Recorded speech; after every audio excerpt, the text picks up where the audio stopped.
Hello प्यारे student, आज का टॉपिक है पार्टनरशिप डेट। सबसे पहले हमें ये पता होना चाहिए कि पार्टनरशिप डेट होता है क्या है। जब कोई फर्म होती है, मान लो ये हमारी फर्म है और इस फर्म में आपको पता है कि फर्म में क्या होते हैं, पार्टनर होते हैं। मान लो मिस्टर ए और ये मिस्टर बी है। कहीं कल ने आपस में इनका किसी बात पर झगड़ा ना हो जाए, इस झगड़ा से बचने के लिए जो अकाउंटेंट होते हैं या खुद पार्टनर भी क्या करते हैं, एक एग्रीमेंट बनाते हैं लिखित में। जो लिखित में होता है उस डॉक्यूमेंट को ही क्या बोलते हैं, पार्टनरशिप डीड। क्या कहते हैं उसे, पार्टनरशिप डीड। यानी जो लिखित में हमारे पास जो डॉक्यूमेंट होता है जिसके ऊपर शर्त, कंडीशन, रूल, रेगुलेशन सारी चीज लिखी होती है, वो हमारा क्या कहलाता है, पार्टनरशिप डीड। इसको हम, इसका दूसरा नाम आर्टिकल्स ऑफ पार्टनरशिप भी है।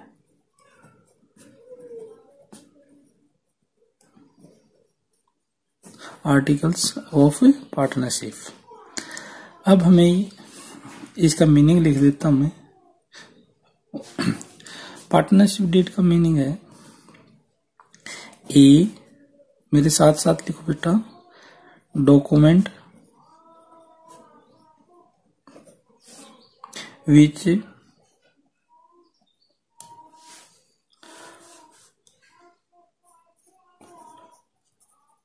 contain the terms of partnership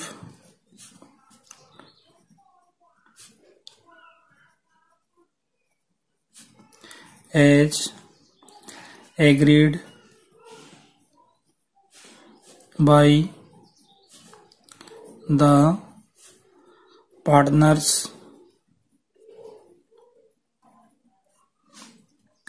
is called as partnership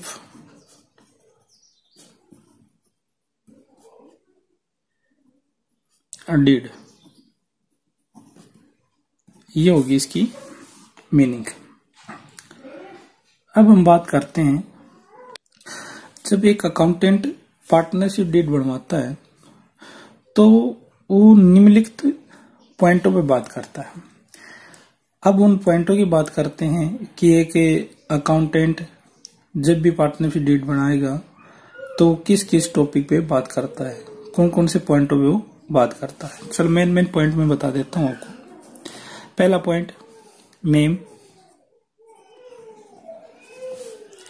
and address.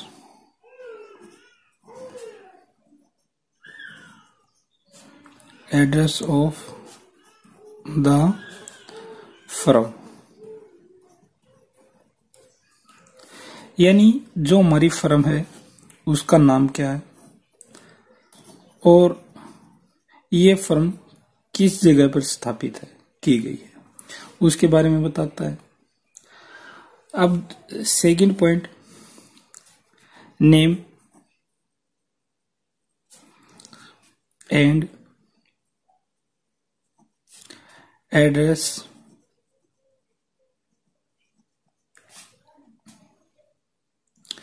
Of the partners, यानी जो हमारी फर्म के पार्टनर हैं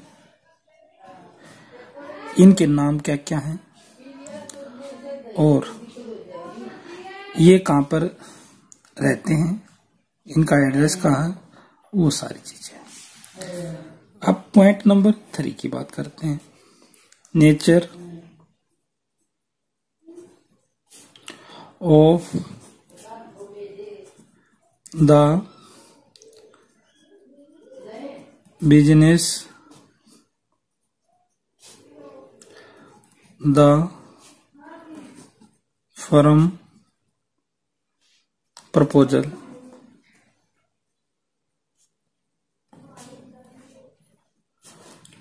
टू डू, यानी जो हमारी ये फर्म है, जो हम स्थापित करने जा रहे हैं, किस चीज का बिजनेस करेंगे, कौन सा गुड्स बनाएंगे, तो उसके ऊपर बात करते हैं।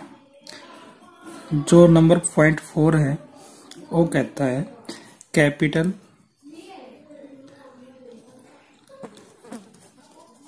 Capitals of the partners.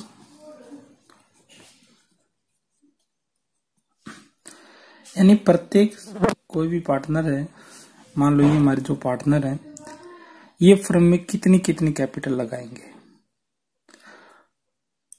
उसके पर हमारे नंबर 4 पॉइंट बात करता है। आपने पता है जब कोई भी ओनर बिजनेस में जो पैसा लगाता है उसे हम क्या कहते हैं, कैपिटल। 11th क्लास में अपन ये बात सीख के आए थे। अब पॉइंट नंबर 5 की बात करते हैं। नंबर 5 कहता है interest on capital. Interest on capital यानी जो हमारी ये फर्म थी, इसके जो पार्टनर है, इन्होंने जो पैसा लगाया था यानी कैपिटल लगाई थी,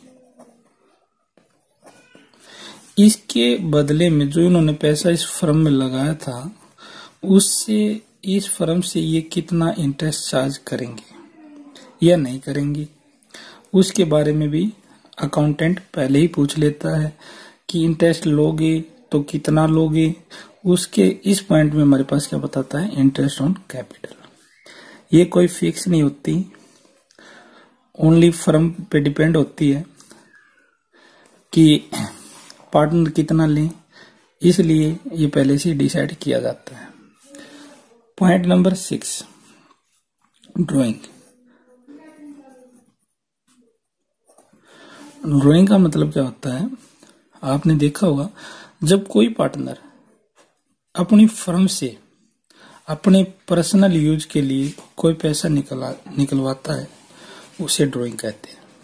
जैसे मान लो ये मिस्टर ए है, ये इसने अपने बच्चों की फीस पे करनी है कहीं स्कूल में, तो ये पैसे अपने फर्म से लेके और अपने बच्चों की फीस पे करता है। इसको हम क्या कहते हैं, ड्राइंग।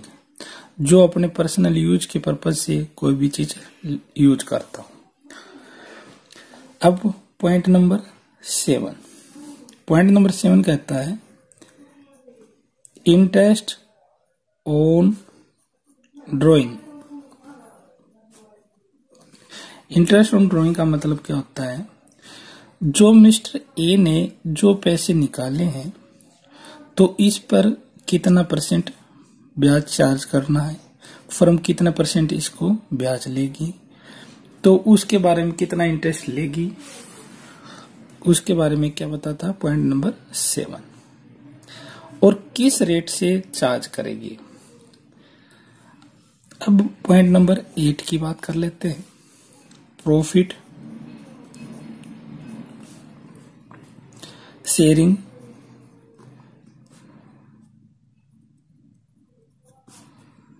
रेशो। यानी जो हमारे ये पार्टनर थे मिस्टर ए और मिस्टर बी, ये जो फर्म के प्रॉफिट होगा वो किस रेशो में आपस में डिस्ट्रीब्यूशन करेंगे, किस रेशो में बांटेंगे, उसके बारे में पहले से ही डिसाइड कर लिया जाता है। वो क्या करता है पॉइंट नंबर 8। अब पॉइंट नंबर 9 की बात करते हैं। पॉइंट नंबर 9 सैलरी और कमीशन के बारे में बात करता है। सैलरी और कमीशन यानी जो पार्टनर फर्म में काम करेंगे वो इस फर्म से कितनी सैलरी लेंगे अगर एजेंट का कार्य करेंगे तो वो कितने कमीशन लेंगे, उसके बारे में ये दोनों बताते हैं, ये सैलरी और कमीशन। और यहाँ पे ये भी डिसाइड किया जाता है कि ये सैलरी और कमीशन लेंगे या नहीं भी लेंगे, तो ये पहले ही डिसाइड कर लिया जाता है पार्टनरशिप डीड में। अब पॉइंट नंबर 10 की बात करते हैं, गुडविल।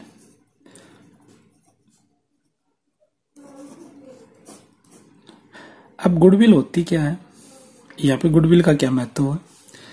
जो ये हमारी फर्म है, क्या है, फर्म। अब मान लो इसके जो पार्टनर है मिस्टर ए, मिस्टर बी, ए और बी, कोई न्यू पार्टनर मिस्टर सी, क्या ये न्यू पार्टनर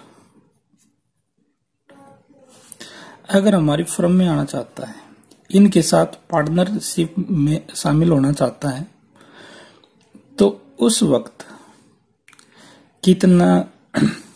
किस प्रकार से राशि का निर्धारण किया जाएगा, किस प्रकार से गुडविल का कौन सा मेथड यूज किया जाएगा, उसके बारे में बताता है। और यहीं पे ये बताता है कि अगर मान लो कोई पार्टनर रिटायरमेंट होना चाहता है, यानी इस फर्म को छोड़ के जाना चाहता है, रिटायरमेंट लेना चाहता है, या किसी पार्टनर की डेथ हो जाती है, तो उस समय हम गुडविल का ट्रीटमेंट किस प्रकार से करेंगे, किस मेथड से करेंगे, वो पॉइंट नंबर 10 बताता है।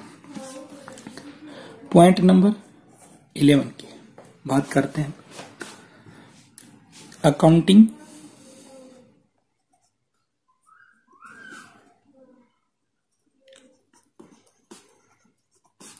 Period of the firm. यानी जो हमारी ये फर्म है, इस फर्म के जो अकाउंट हम बनाते हैं वो कब क्लोज किए जाएंगे, यानी 6 माही बंद करेंगे या वार्षिक एनुअल क्लोज करेंगे, यानी उसके बारे में पॉइंट नंबर 11 बताता है कि अकाउंटिंग पीरियड द फर्म, यानी फर्म में हमारा क्या पीरियड रहेगा अकाउंट क्लोज करने का। पॉइंट नंबर 12 की बात करते हैं, method of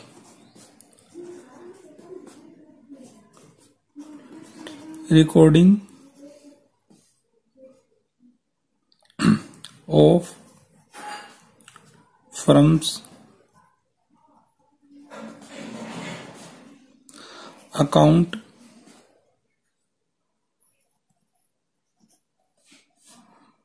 accounts and the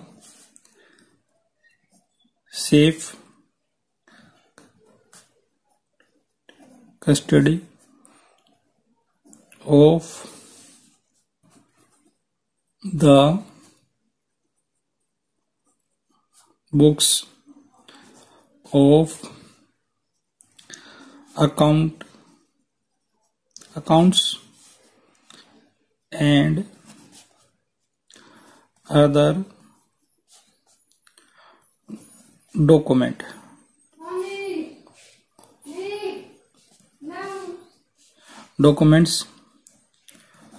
of the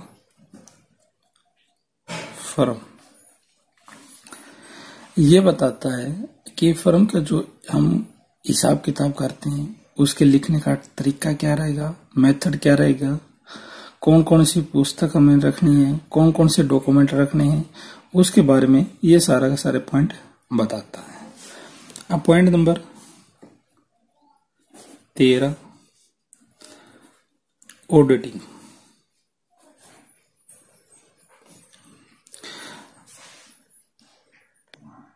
auditing, यहाँ पे ऑडिटिंग का मतलब ये है जो हमें इस फर्म के अकाउंट मेंटेन करने के लिए जो हमें बुक रखी थी, जो हमारी क्या थी, बुक्स थी, अकाउंट की। जैसे आपको पता होगा जर्नल बुक है, कैश बुक है, सेल बुक है, परचेज बुक्स है, सेल्स रिटर्न है, परचेज रिटर्न बुक्स हैं। कौन कौन सी बुक रखनी है और इसके अंदर जो ऑडिटर है, जो फर्म के अकाउंट को चेक करता है, उनको मेंटेन रखता है और किस मेथड से वो प्रयोग करता है, उसकी नियुक्ति करनी है या नहीं करनी, इस पॉइंट के ऊपर बात करते हैं। इसमें पॉइंट नंबर 14 की बात कर लेते हैं। Date of commitment of partnership, यानी जो हमें साझेदारी शुरू करी थी उसकी डेट क्या रहेगी, यानी जो फर्म बन के जो हमारे पार्टनरशिप शुरू करी थी, एग्रीमेंट कब हुआ था, उसके बारे में ये हमें बताता है। नेक्स्ट पॉइंट की बात कर लेते हैं।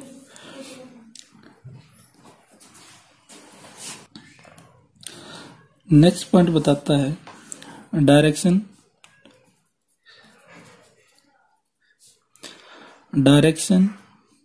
ऑफ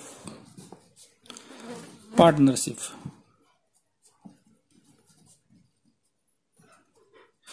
जो हमारे ये पार्टनर थे मिस्टर ए और मिस्टर बी, और एक हमारी क्या थी फर्म। ये फर्म यानी ये एग्रीमेंट कितने पीरियड तक रहेगा, फर्म का डिसोल्यूशन कब होगा, यानी फर्म को कब बंद किया जाएगा, उसके बारे में बताता है। अब नेक्स्ट पॉइंट की बात कर लेते हैं। जो नेक्स्ट पॉइंट है वो है use of the decide.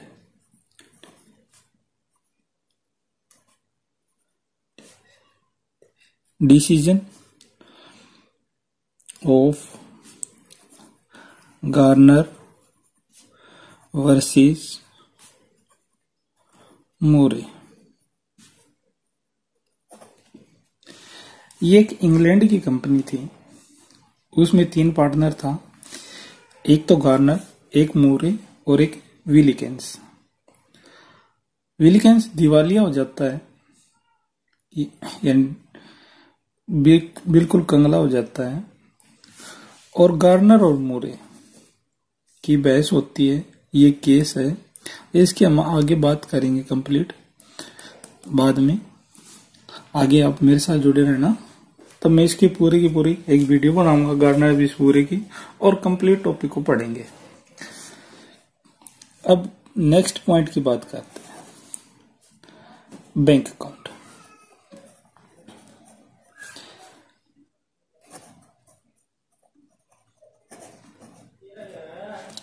Bank account क्या बताता है? बैंक अकाउंट ये बताता है कि फर्म का जो अकाउंट है, यानी जो हमारी ये फर्म है, जो बैंक अकाउंट में हमारे पास क्या होता है, जो हमारी फर्म है, इस फर्म के नाम से अकाउंट ओपन करवाया जाएगा या किसी पार्टनर के नाम से, और जो चेक होता है उस चेक के ऊपर कौन सा पार्टनर सिग्नेचर करेगा, इसके बारे में पॉइंट नंबर ये बताता है 17। अब हम बात कर लेते हैं नेक्स्ट पॉइंट की, rules to B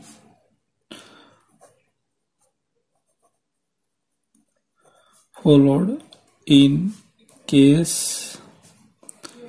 of admission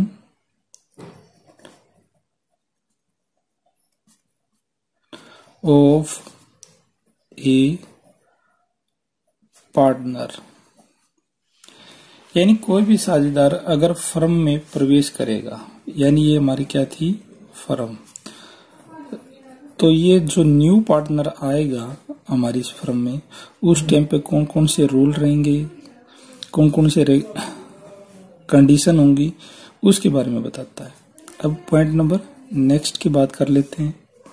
rules to B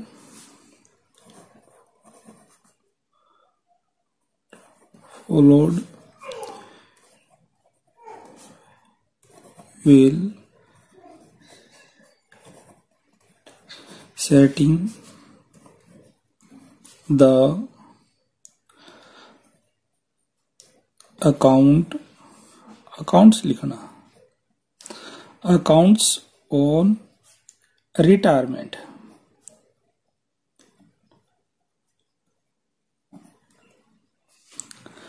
अगर कोई पार्टनर रिटायरमेंट होता है या डेथ होती है तो उस समय मान लो ये हमारी क्या है, कोई फॉर्म है,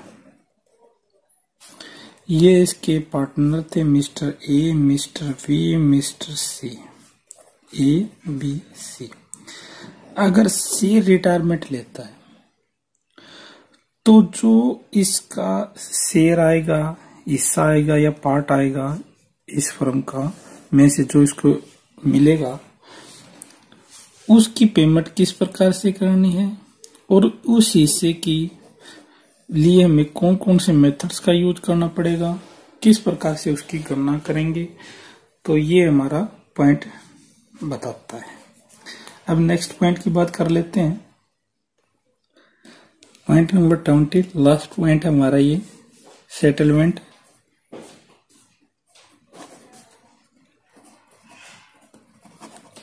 सेटलमेंट ऑफ डिस्प्यूट्स, यानी अगर कोई झगड़ा हो जाता है, आपस में कोई विवाद हो जाता है, तो जो पार्टनर हैं वो आपस में कोई विवाद होने की में तो उसका निपटारा किस प्रकार से किया जाएगा, कौन सी पॉलिसी बनाई जाएंगी और उसकी जांच के लिए कौन कौन नियुक्त किया जाएगा, उसके बारे में हमारा लास्ट पॉइंट। अब तक हम पढ़ चुके हैं पार्टनरशिप डीड तक।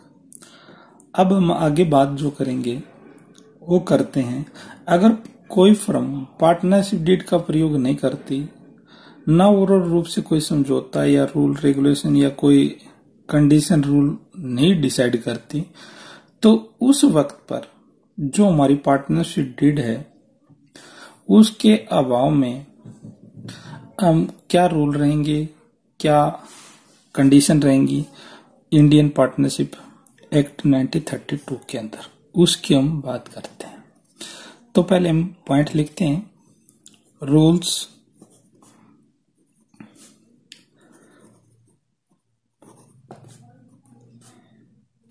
applicables in the absence of partnership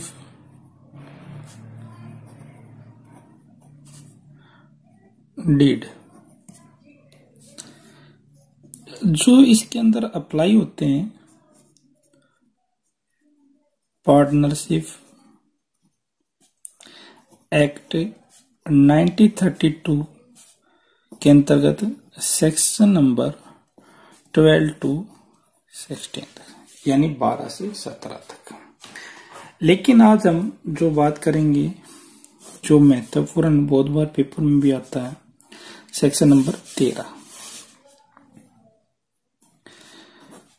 plus 2 में यही पूछता है और इससे बाहर कोई भी चीज नहीं पूछता। तो वो कौन कौन से पॉइंट हैं? पॉइंट नंबर फर्स्ट की बात कर लेते हैं। Interest on drawing.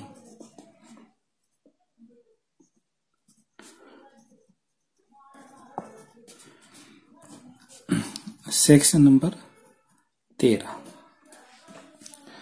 जो सेक्शन नंबर 13 है वो हमें बताता है कि इंटरेस्ट ऑन ड्राइंग कि जो पार्टनर हैं उनके द्वारा जो फर्म से पैसा निकाला गया था उस पर कोई इंटरेस्ट नहीं दिया जाएगा।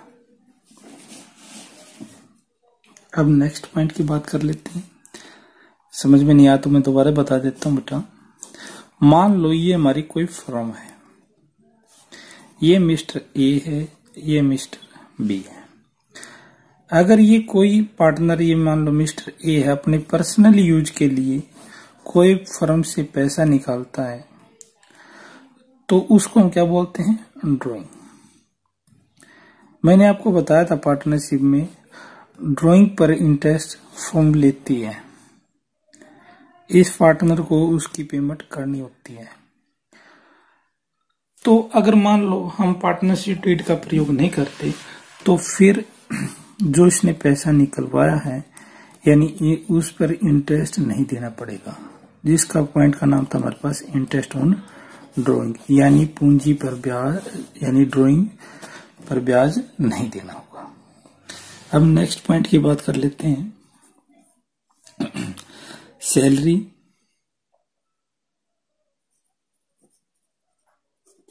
And commission.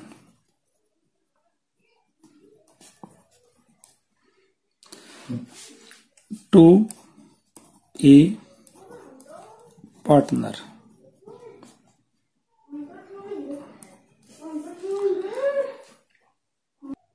यानी जो ये पार्टनर थे मिस्टर ए और मिस्टर बी, जो फर्म में काम करते थे या एजेंट का कार्य करते थे, उनके बदले में इनको ना सैलरी मिलेगी ना कोई कमीशन दिया जाएगा।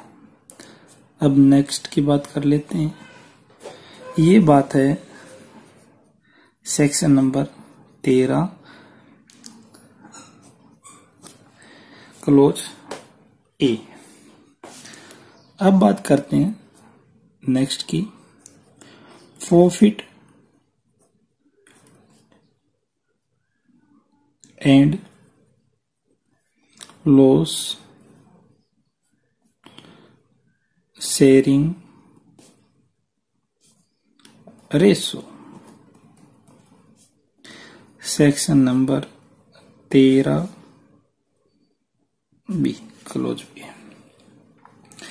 यानी जो हमारे पार्टनर हैं, इस फर्म में जो प्रॉफिट होगा उस प्रॉफिट को जब ये बांटेंगे तो इक्वल रेशो रहेगी। इन्होंने कितना ही पैसा अधिक लगाया हो, कितना ही कम लगाया हो, लेकिन फर्म में जो प्रॉफिट होगा वो दोनों में इक्वल डिस्ट्रीब्यूशन होगा, बराबर बटेगा। अब नेक्स्ट पॉइंट की बात करते हैं, interest on capital. Section number मैंने बताया था 13 और पॉइंट नंबर यानी क्लोज सी। ये क्या बताता है कि जो हमारी फर्म है उसमें जो मिस्टर ए था, मिस्टर बी था, इन्होंने जो पैसा लगाया था उसको हम क्या कहते हैं? कैपिटल। और उसके बदले में फर्म क्या देती थी इनको? क्या कहते हैं उसको? कैपिटल। जो ओनर पैसा इन्वेस्ट करता है उसके बदले में फर्म इसको इंटरेस्ट ऑन कैपिटल यानी पूंजी पर ब्याज देती है। लेकिन अगर हम पार्टनरशिप डीड का प्रयोग नहीं करेंगे तो उस टाइम पर इंटरेस्ट ऑन कैपिटल, पूंजी पर ब्याज नहीं मिलेगा। अब नेक्स्ट पॉइंट की बात करते हैं, interest on partners loan.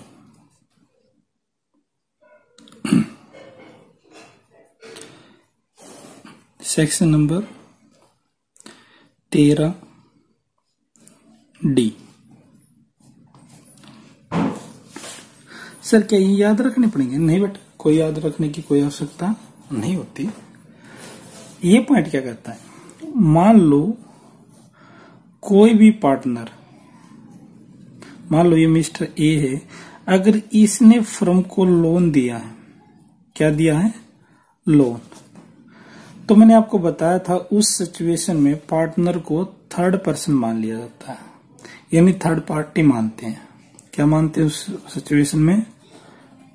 Third party.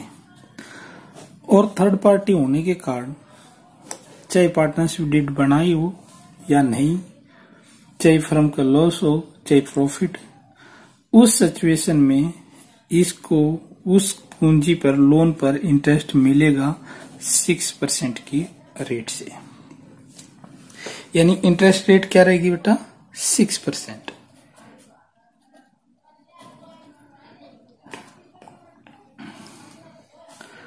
अब नेक्स्ट पॉइंट की बात कर लेते हैं। ये बताता है एडमिशन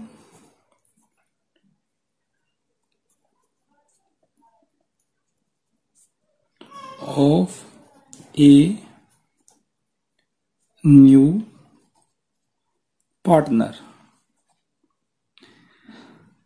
इस पॉइंट के अंतर्गत अगर मान लो जो हमारे ये ओल्ड पार्टनर थे मिस्टर ए और मिस्टर बी, अब कोई मान लो मिस्टर एक्स आ जाता है। कौन आ जाता है? कौन आ जाता है? Mister x. अगर ये दोनों पार्टनर एग्री हैं इसको पार्टनर बनाने के लिए, तो इस सिचुएशन में इसको एडमिशन दिया जा सकता है, न्यू पार्टनर बनाया जा सकता है, ना तो नहीं। Each partner can participate in the conduct of A business. कोई भी पार्टनर, मान लो ये हमारा पार्टनर है, बिजनेस में कोई भी कारोबार है उसमें भाग ले सकता है, इस पर कोई भी प्रतिबंध नहीं है। बिजनेस को चलाने के लिए और उसमें हिस्सा ले सकता है। अगला पॉइंट, नेक्स्ट पॉइंट की बात करते हैं। Each partner can inspect the book of firm and can take a copy of the same. Business में जो हमारे अकाउंट हैं उसकी कॉपी भी ले सकता है। Thank you.